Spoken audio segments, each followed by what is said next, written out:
আমি এখন আছি আইবিএতে এবং আমার সাথে আছে আমার ফ্রেন্ড তীর্থ, সাথে এদিকে আছে হচ্ছে প্রিন্স।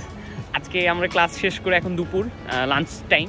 তো আজকে হচ্ছে আমরা আইবিএতে খাবারটা ট্রাই করবো, আইবিএর ক্যান্টিনটা কেমন, আইবিএর ক্যান্টিনের খাবার কেমন সেটা দেখবো।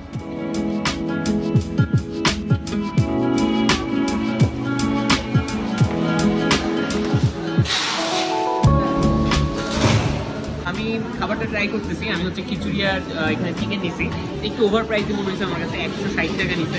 আর এই পাশে ভাত আর মাছ নিছে প্রিন্স আর তীর্থ, তো এটাও 160-এর মতো, মানে এটা 170 আর এটা 160, তবে একটু ওভার প্রাইসই। আবার খাবার স্বাদ হিসেবে মানে যথেষ্ট ভালো। আমি হচ্ছে তীর্থর কাছে শুনবো যে খাবারটা কেমন ছিল। তীর্থ, আমি খাইছি মাছ আর সাদা ভাত, আর মাছ তরকারি অনেক ঘরোয়া ছিল, ভালো ছিল। প্রিন্স, তোর কাছে কেমন ছিল?